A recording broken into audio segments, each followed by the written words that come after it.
Hello, everyone. We're going to be starting in less than a minute. We'll be starting in less than a minute.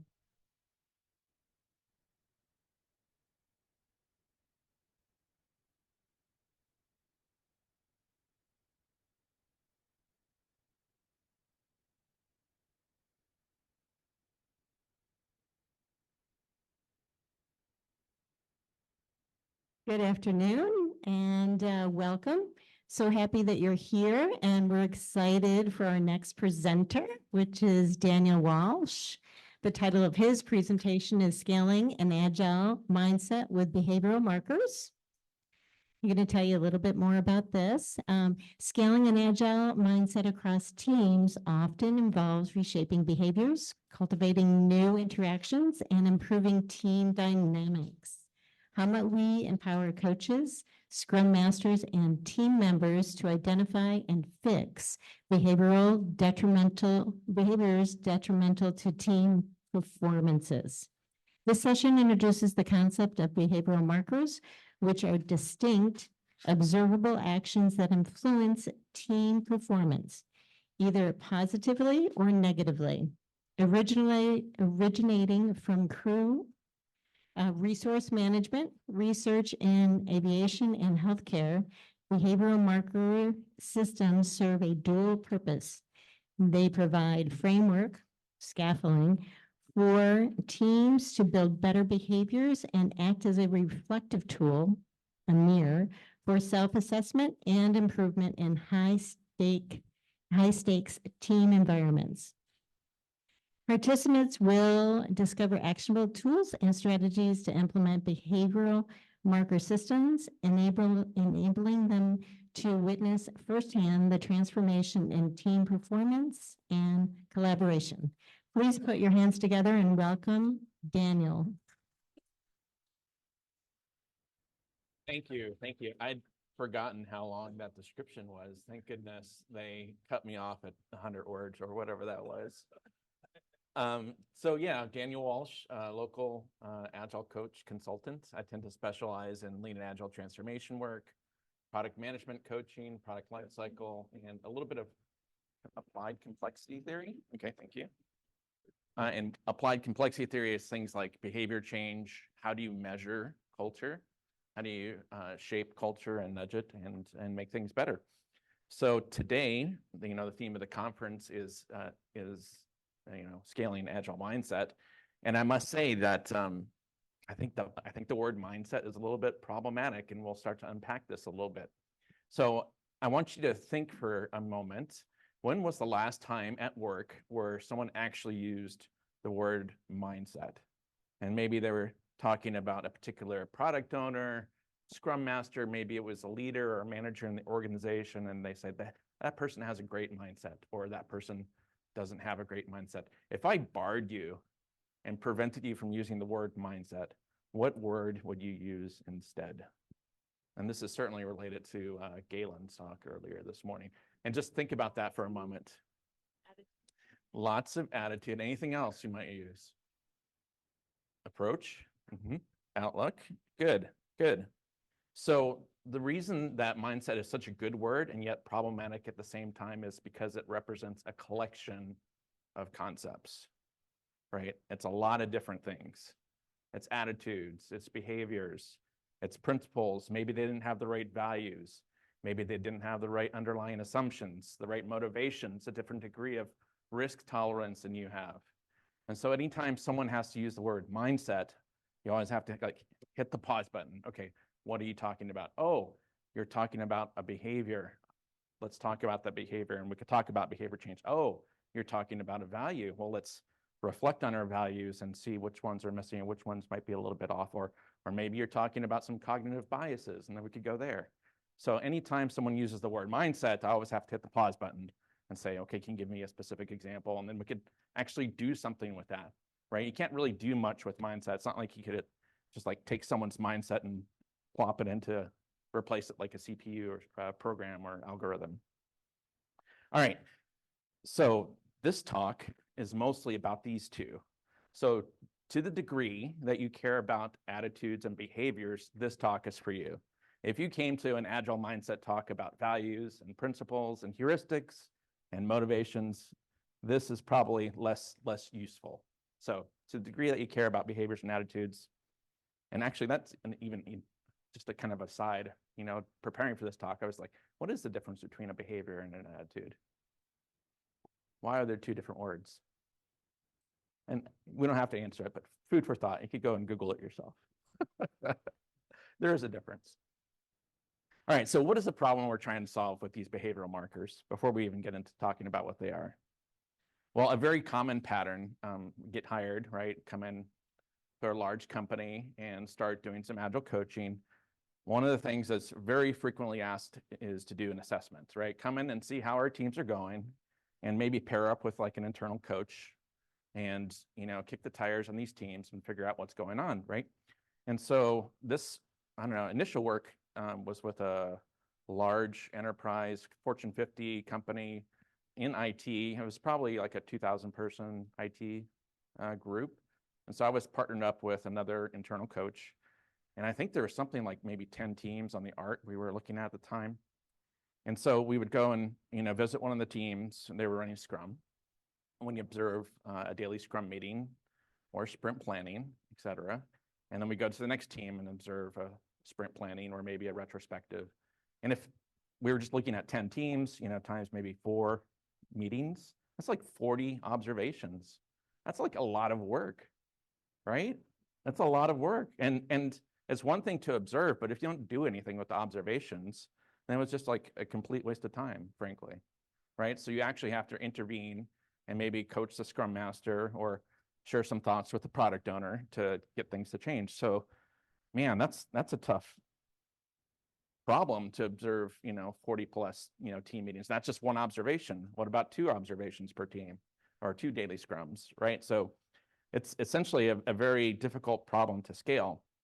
And so that's the problem we're trying to solve here. To what degree do we need to, or can we empower coaches, scrum masters, and even the team members themselves to identify and fix their own behaviors that are detrimental to team performance, right? So how do we get ourselves out of this one-by-one observation and do something that's a little bit more scalable? All right, so this is a bit of a maybe obvious question, but if you think about everything that goes into a successful organization or agile transformation, all the different levers and things you can adjust and change, from culture to leadership values, et cetera. How important is team performance in the success of that agile transformation? Like if you think of like maybe your top 20 things, is team performance even in your top 20? How many people think team performance is in the top 20 things that you need to care about in an agile transformation? All right, is anybody's top 10? Top 10. I still see some hands raised. Good, good. I'm glad to see that.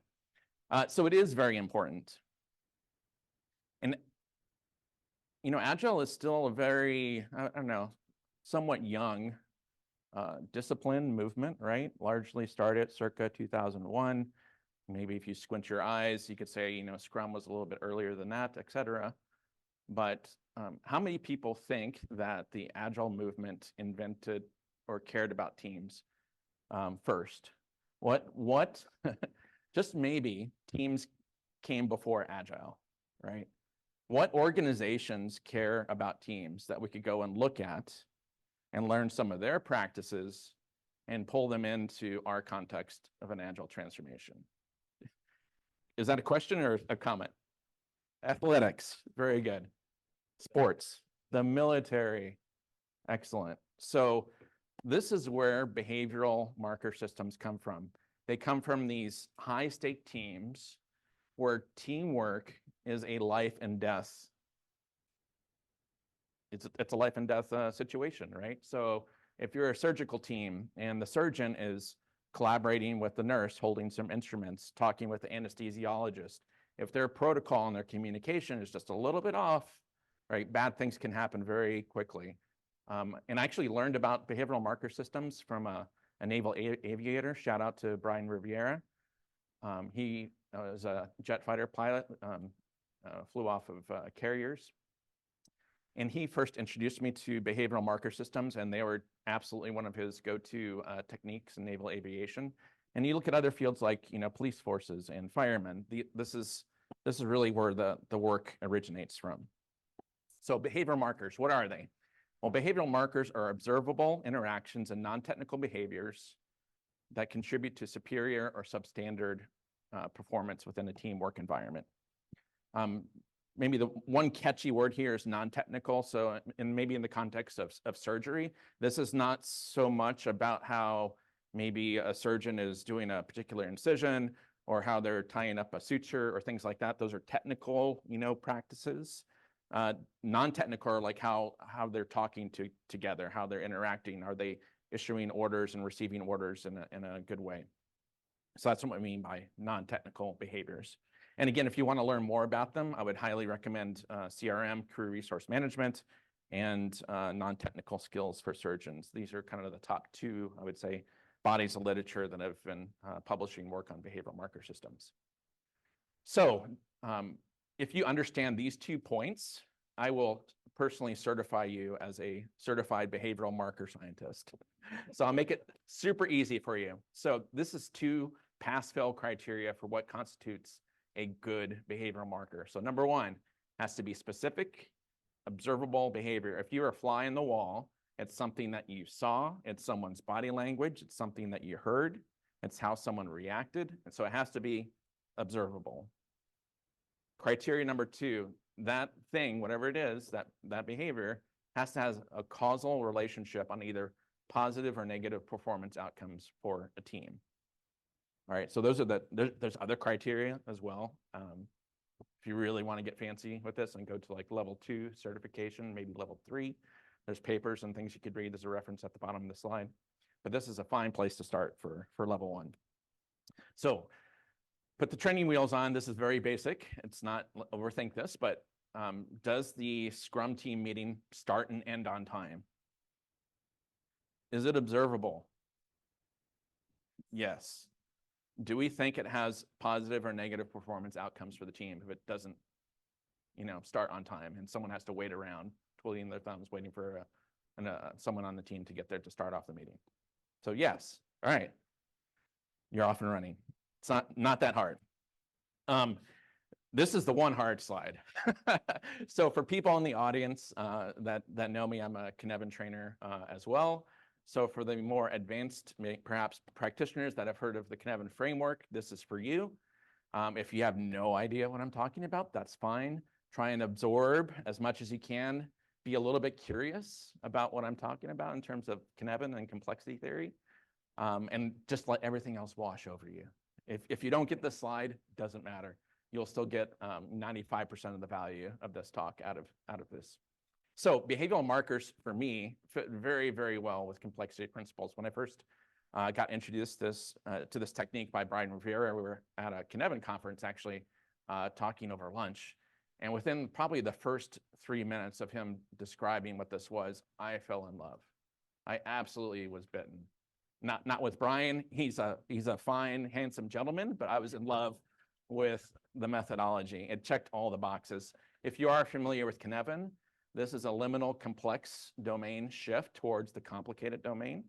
That'll make sense to some of you. Again, if it doesn't, if you're not familiar, that's okay. Wash over, it's okay.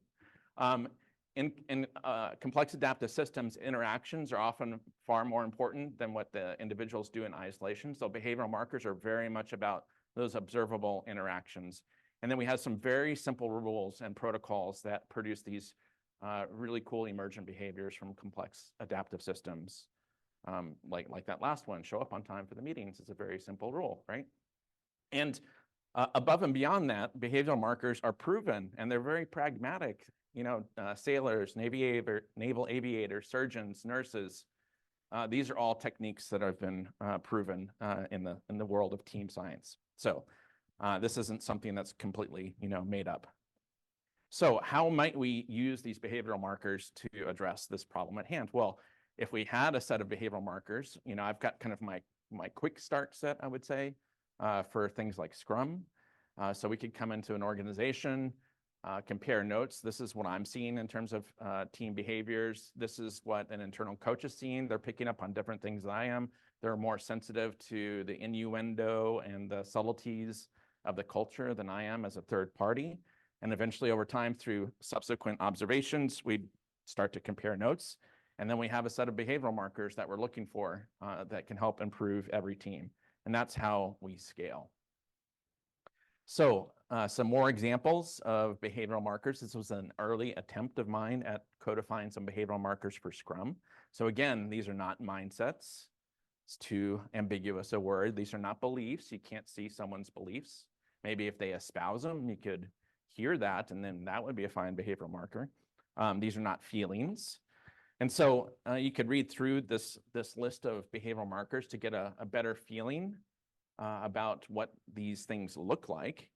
And again, I'm still, very much a learner as well. And so this is an earlier attempt. I would probably give this, like, now looking back on this, 5, 6 years later, I would probably give this like a B.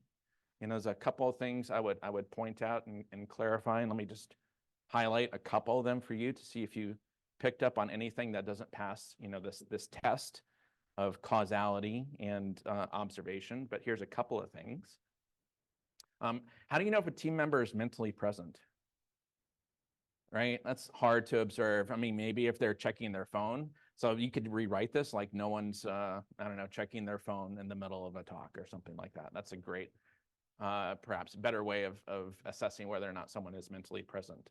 And then this last one, the meeting results in a well-understood plan for the day to move the team forward towards achieving their sprint goal.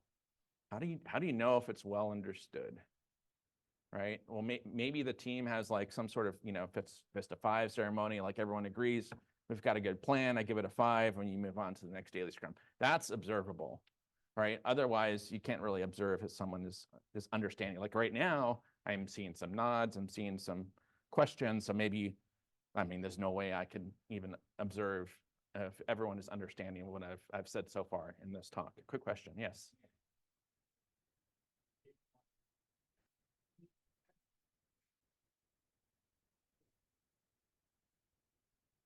What? Yeah, I would say the manifesto is a set of values.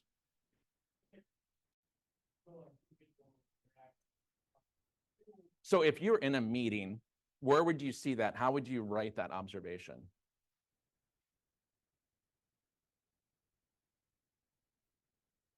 Sharing our knowledge. So I certainly think you could use the manifesto and the principles as inspiration for behavioral markers, but as written, they are not always observable. Okay. Right? So if you put yourself in the context of, I don't know, a ceremony in PI planning, right? Or bigger in planning, or in Scrum, or if they have team meetings or all hands, whatever your high stakes medium choice is, to what degree do those Agile values show up? And how would you observe that if you're a fly in the wall? No one's walking around espousing, people and processes, et cetera, right?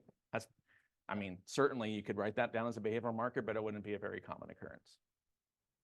Right, it's implied. Like there's a certain, I think, implication of the potential, and I think that's what you're trying. Maybe you're getting at is that, like, when it comes to behavioral markers, we're looking for the actions, and we need our other values to inform those or to drive what we're looking for. Yeah. Maybe that's what I'm just getting. Maybe I'm. Yes, again, these are observable actions, behaviors, first and foremost. And whatever those behaviors and actions are, they have to have positive or negative performance outcomes for the team, for the organization. And if you check those 2 boxes, you're good from a behavioral marker perspective. Go ahead. If I can oversimplify, the Agile Manifesto gives you KPIs. These are OKRs.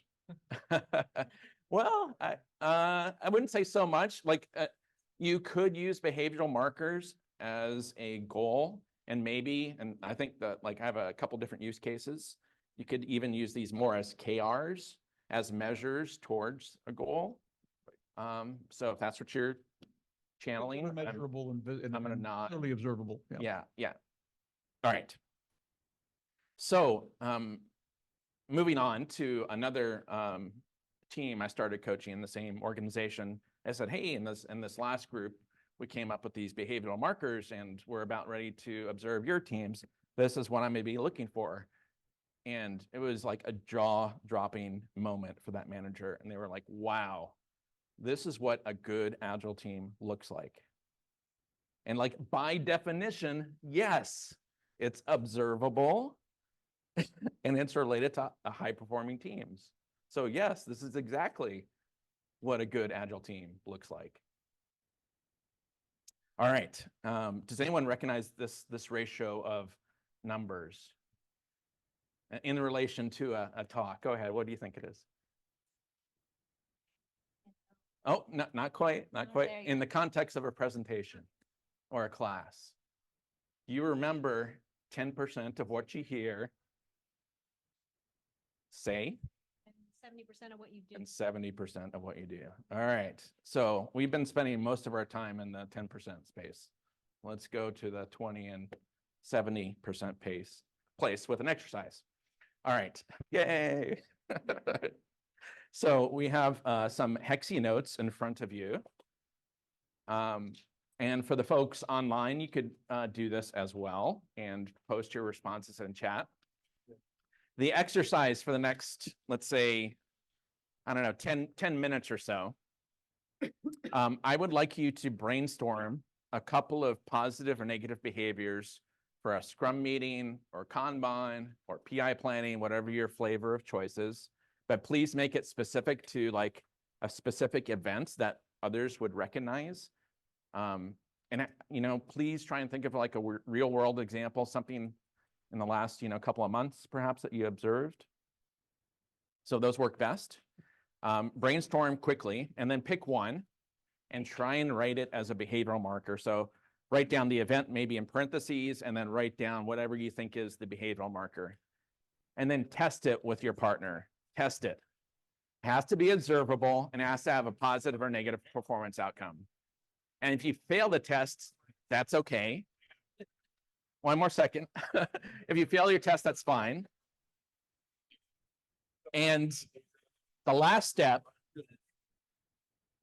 May I have your Does this attention? work? Does this work? Attention. All right. So the last step, I'm going way over here. Last step, when you're done writing a marker, come up and stick it to this glass right here. And this is like just a pro tip. Anytime you put your work on glass, like it looks a lot more intelligent. All right.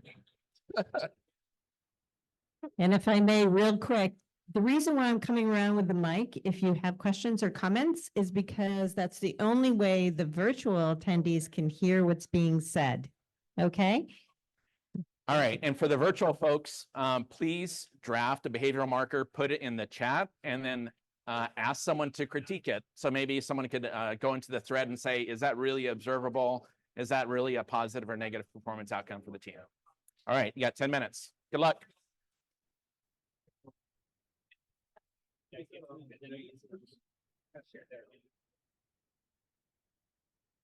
Yeah. Right. We blanked on everything, it seems like. I guess like what is like the structure of writing it as a behavioral marker? It's like Singing. like what's the structure of writing as a behavioral marker? I guess that's just part flew right over. Yep.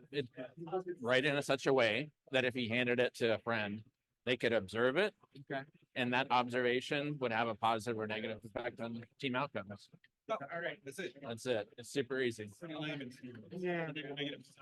Overthinking it over. It has to be observable. Yes, Yeah. that's the key word. I think that's what the gentleman back there was not quite getting. Yeah. I heard you say it a couple times. It was like, you saying I said it a couple times. Yes. Is on time to meetings or is not on time to meetings? That's it. That's the behavioral Yeah, marker. yeah, and you could make it more nuanced, like everybody is on time for the meeting Pardon me. That's cool. if you want. And you could even say things like 90% of the time, everybody's on time.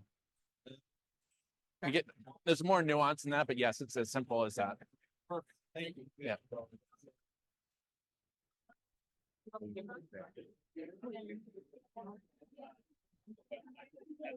Again, Becoming a checklist or task list. it is a checklist.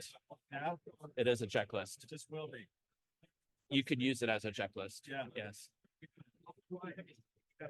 And, okay, so. And there, I mean, it's meant to be binary, like, yes, this was observed, or no, it wasn't. So, Yeah. Guess the thing is to make sure that the team owns it themselves. yes, well, we'll talk about applications in a bit, but yes. Because I've got check this. Yeah. Ask that again at the end if I don't hit it, but yes, I'm gonna go through that.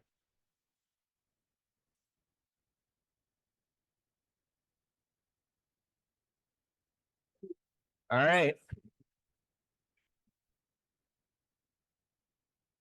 Let's bring it in. If you hadn't had a chance to post your behavioral markers, throw it over there. That'll be a nice, knowledge artifact for you guys to take a picture of on the way out if you want. In some ways, it's a bit of a wisdom of the crowds, but I mean, if you're back at home, you could crowdsource this. It's not like it's an art or anything like magical, per se. All right, so what? What do you do on Monday back at work, or actually today's Thursday, so Friday, unless you have a long weekend or something like that. So what do you do when you get back to work? How do you apply this? So here's 3 applications for you, starting with perhaps the easiest. If you're a Scrum Master, if you're a coach, and you have a set of behavioral markers, you can introduce that to a team as part of a retro and essentially refresh, augment their existing set of working agreements, right? There's a lot of other working agreements, definition done, definition ready, et cetera. But this is a nice set of behavioral markers that you could add on top of that. In some cases, I've started off with like my cookie cutter vanilla go-to list. I'll have another slide at the end for some of that. But honestly, you could pull a Scrum Master, offline and say, okay, out of this list of 40 markers, what do you think is the most important for your team? We don't have to introduce all of them, right? But nominate a few. You can have the team vote. I've run sessions in Mural where we've had these up in Mural and people vote on what they want to adopt. Oftentimes, a lot of these are like table stakes and hygiene, like showing up to time for a meeting. Like a lot of forget about it. That's already a thing for us. Why do we even need to talk about that? Right. So depending on where your team is at, you might choose to just dismiss and not use some of these markers, and really try and, I guess, encourage the team to adopt the ones that make sense for them. And again, as long as it's observable and it has a positive or negative impact on the team's performance, then that's great, right? And so then that team working agreement becomes a thing, and the team can reflect on it and hold each other accountable. All right, so that's application number 1. Very easy. Just throw it in as part of a retro to refresh your working agreements. Application number 2, it's a great way to develop coaches, develop Scrum Masters, develop RTEs or people managers. If you have a junior Scrum Master, maybe they just got certified, and there's a set of existing behavioral markers that are appropriate for the organization. You can say, okay, here's what we're looking for in daily Scrum. Here's what we're looking for in sprint planning. Here's what we're looking for this part of PI planning, right? And so it really helps to, I think, accelerate the development of a new coach, an RTE, a Scrum Master, and people managers. And then the last one, this came up a little bit in side conversation, but I think this is a fantastic team health assessment as well, right? So if you had a collection of behavioral markers, and like for daily Scrum, it might be, I don't know, 10, 15 items long at most. Sprint planning, maybe another 10 items. Then you could essentially observe a team and say, okay, they hit 8 out of these 10 for daily Scrum. They hit 9 out of these 10 for sprint planning. And if the team wants to, evolve and get better, they know what they can reach for in terms of improving their behaviors. And it could be a self-assessment, right? It could be assessed by a third party. There's lots of different ways you can roll out an assessment. And I know this is obviously an Agile audience, but in theory, you could use this for any meeting of significance, Agile or otherwise, right? As long as there's a meeting that matters where people need to come together and interact, and that interaction produces a positive or negative results, then those are good candidates for behavioral markers, right? These are used on aircraft carriers. They're used to, I don't know, triage who's going to do what when you show up at a building fire and things like that. So think broadly above and beyond just the Agile meetings. So to wrap up, and then I do have plenty of time to take questions, 8 minutes or so. And this is, this line was in the talk description. So hopefully it makes a little bit more sense now, but behavioral markers really do act as mirrors for the team that enable the teams to, it's like a guided self-reflection. It's not just like looking in a mirror. It's like looking in a mirror with a particular set of lenses of what you're looking for. And then like all, team working agreements, it does help with mutual accountability. If we all say that we are gonna, exhibit and demonstrate this behavior, if someone doesn't do it, then it makes it a lot easier for another team member to call that person out and say, hey, we all agreed to this, what's going on? How can I help you? How do we make this a thing for us on a day in, day out basis? So when it comes to scaling an Agile mindset ambiguous, what I mean is Agile behaviors and attitudes. I really do think the behavioral markers are teams help themselves. And so that is the key to scaling. It's not to observe one team at a time, one meeting at a time. That's not scalable. You really need to teach people how to fish and reflect on their own behaviors and improve their own performance. A couple of references here. My slides are in LinkedIn. This is my starter set for daily Scrum that I've tweaked and evolved over the years. It's still probably not perfect. If Brian was here, he might have some words for me to share. So at any rate, this is a good set for daily Scrum for those of you that have Scrum. And this is me. This is my LinkedIn. If you want other behavioral marker sets for sprint planning, feel free to shoot me an email and I'll send you a PDF. Thank you. I'm open to questions.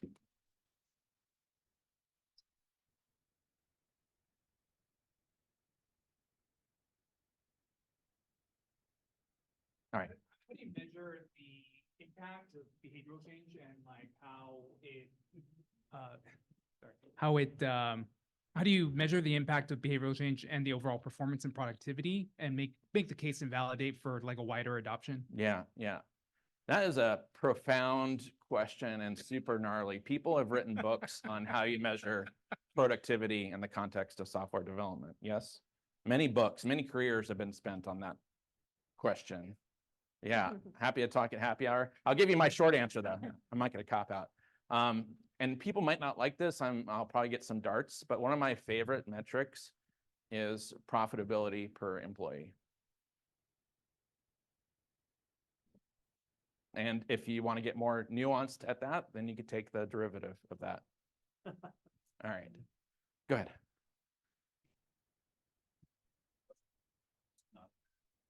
Oh, I had a question. Sorry. Lee, talk to me. No, go ahead. So you showed like a list of like 10 to 15. Yeah. Do you find that like in, high performing teams that there's maybe like just a few, like a couple that are sort of like distinctive, maybe surprising, and they're sort of like the secret sauce of like that team? And how do you kind of like figure out which ones those are? And what do you do with that once you discover that, if that's a thing? Yeah, I think you could. I think this is prioritized a little bit from easy to more difficult. Like, for example, the last one. Take a look at the last one. Put on my glasses here. The team holds an effective and efficient daily Scrum without the Scrum Master facilitating. That's not necessarily easy to observe. You'd have to kick the Scrum Master out or pay him to take a vacation, or her. But yeah, I think there's always ways you could push the team to perform better. I'm kind of in the lean management philosophy where there's no such thing as perfection, right? There's always something that the team could do better, a little bit better.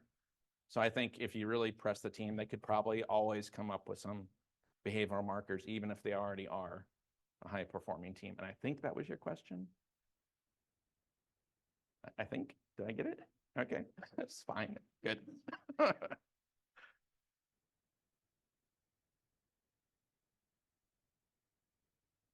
So the question is, I don't know if it's a question or if you can speak to it, but when you take your assessments and you're ultimately discussing human behaviors, that's typically a touchy subject for many. Yeah. And you're giving the feedback to, I'm assuming the teams directly and or maybe the executive level teams of sorts.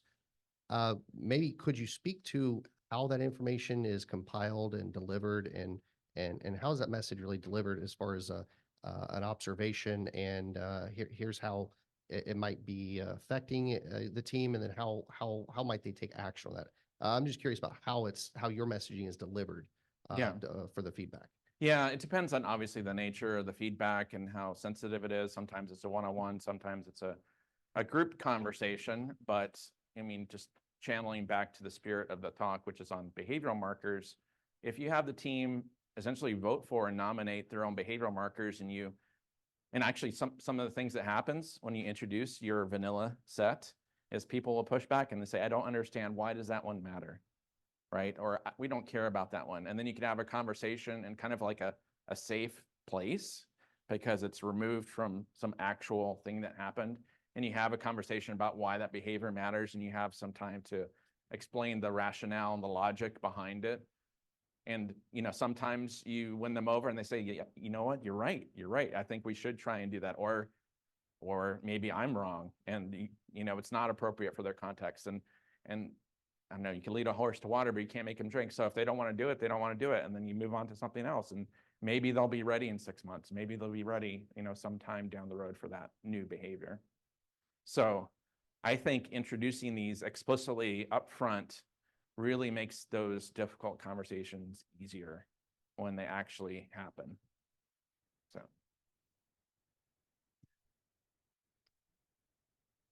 All right, Jeff, and then one more question. I think we're at time. My voice carries and I don't need something like this. Indeed. Now I got to remember what I was thinking. So these are the list you gave are interesting examples. Now, not everyone is doing Scrum. Yeah. But at least these are examples, giving them the criteria.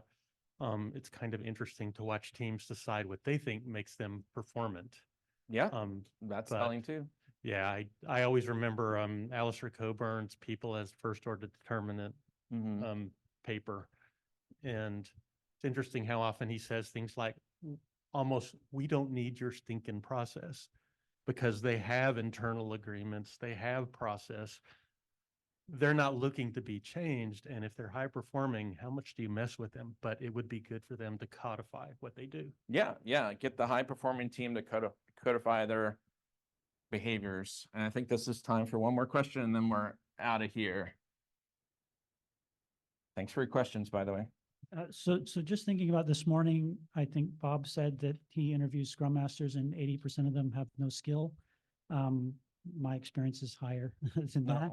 And the Agile industrial complex, which is going through a little meltdown, and places like Google, which are having kind of a cultural meltdown. How could this go wrong in an organization, given all those factors? Or can it? Can it be benign or not do anything? But is there a downside if you approach it in an unskilled way? I would have, that's a good question. I would have to think of it a little bit more. Off the cuff answer is this isn't everything, right? This is just about attitudes and behaviors. There's a lot of other stuff that could override this, right? So to think that this is a panacea, I think is maybe one detour. How could it go wrong? You know, I think like with any tool, if this was like imposed, like thou shalt coming down from the mountain, like 10 Commandments, live this way, then I think things could go awry. But I think that would apply to any time you apply like really draconian command and control in a space that's not appropriate for that type of behavior. And sometimes it is. Sometimes command and control is appropriate if you're going into fighting a 3-story fire, right? And you do need to like take care of junior firefighters. A little bit of command and control is a good thing. So I think maybe the cautionary tale is be aware of whether or not that's appropriate and pilot it and make sure it doesn't go sideways too fast. So good question. No, thank you. Thanks, everyone. I'm happy to hang out and take questions. Thank you, Daniel.